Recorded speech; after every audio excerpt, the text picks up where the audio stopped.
O jornalista Alan dos Santos conseguiu uma expressiva vitória sobre o ministro Alexandre de Moraes. O governo dos Estados Unidos comunicou que não vai extraditar o jornalista.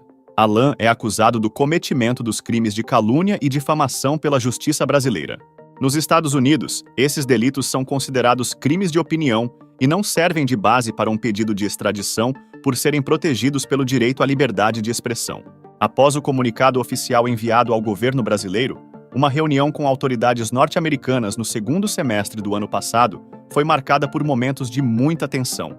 No prosseguimento desse embate, o jornalista Alan dos Santos não economizou adjetivos para qualificar o ministro Alexandre de Moraes durante a audiência na Organização dos Estados Americanos, OEA. O jornalista brasileiro demonstrou cabalmente que é vítima de perseguição por parte de Moraes, que o acusa de crime de opinião. Crime de opinião não existe no Brasil. Mas, na minha ordem de prisão, Alexandre de Moraes escreveu crime de opinião para o governo dos Estados Unidos. Ele é louco porque é juiz da Suprema Corte, afirmou Alan dos Santos durante seu depoimento. Alexandre de Moraes teve seus planos frustrados. Os Estados Unidos não permitiu a extradição do jornalista porque sabe que tudo não passa de perseguição política e opinião não é crime. A seguir, confira o vídeo do grande jornalista Augusto Nunes, expondo a verdade e desmascarando o padre Júlio Lancelotti, o padre pedófilo que tem o total apoio de Lula e Alexandre de Moraes.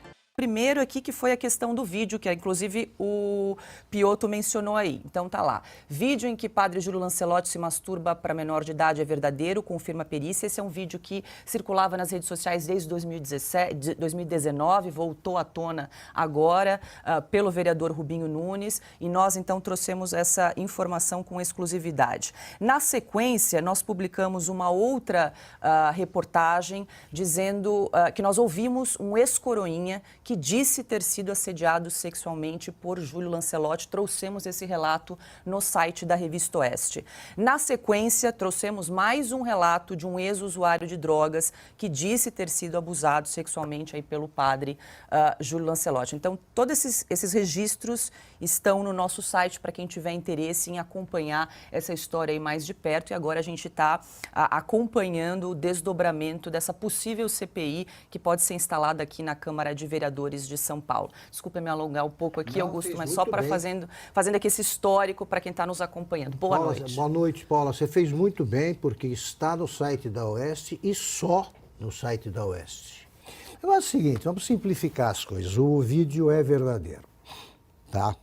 Mas, quando aparecem 3 denunciando, você tem algumas dezenas que aí mantém o silêncio porque é sempre um assunto constrangedor.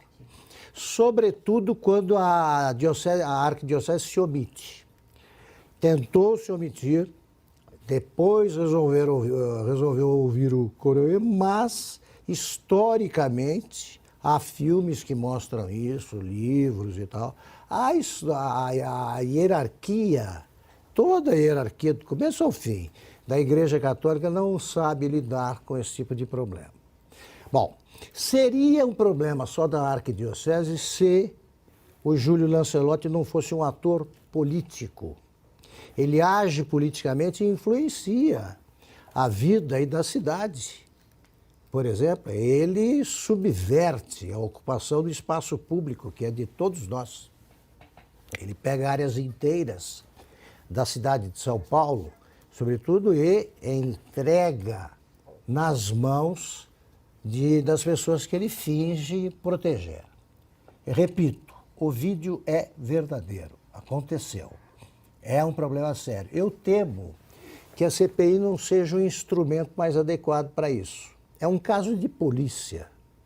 Devia ser apurado isso aí, até para acabar com essas absolvições prematuras, para dizer o mínimo, como fez o Alexandre de Moraes. Ligar para o Júlio Lancelotti e dizer, olha, qualquer problema, conte comigo, que é isso.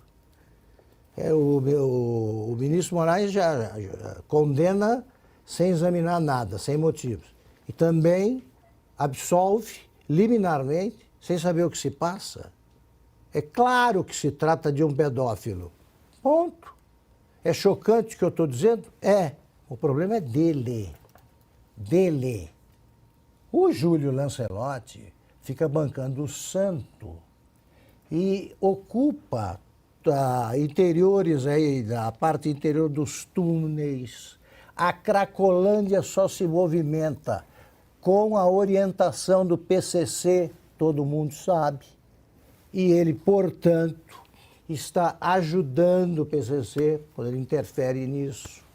Né? Ele lutou para que o espaço público novamente fosse expropriado pelo governo com aquela medida maluca do Alexandre de Moraes de proibir a remoção forçada dos, agora se chama pessoas em situação de rua, os mendigos, que dormem em bancos, nas praças, embaixo nas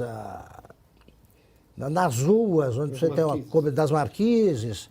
Ele fez tudo isso e esse espaço urbano foi confiscado.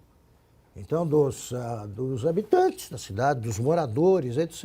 Então, ele tem uma atuação política deletéria e, evidentemente, ele está se comportando como bandido. É crime o que ele fez.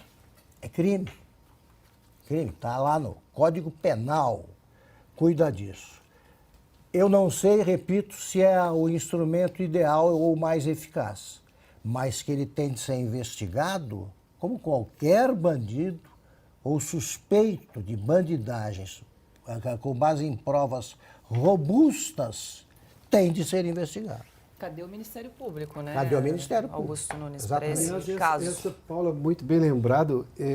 A Silvio vai se lembrar disso, da vida da reportagem. Qualquer coisa que acontecia, aparecia um promotor público assim, ó, cheio de denúncias, com uma garra, vamos investigar. O Bolsonaro foi acusado de pedófilo porque ele fez aqueles comentários jocosos. E agora o Ministério Público não se manifesta, não tem nenhum aí. promotor assim, né, honrando o que pressupõe o trabalho do Ministério Público, que, segundo a Constituição, está muito claro, é um órgão independente, hein? Não é um poder, é um órgão independente, ou seja, não deve satisfação nem para o Poder Judiciário. Enfim, cadê essa independência do Ministério Público? Lembrado que os promotores lutaram para ter esse tipo de poder por anos. Sim. Anos, concedido, autorizados a fazerem isso. Eles não se movem nesses casos. Vai para cima. Algum deles tem que ir para cima. É caso de polícia. É caso de polícia, tem que ser investigado. Bom, e o ex-ministro da Casa Civil, José Dirceu, comemorou seu aniversário de 78 anos nesta quarta-feira. O evento registrou a presença da elite da política nacional e de integrantes do governo Lula em uma mansão no Lago Sul, área nobre de Brasília.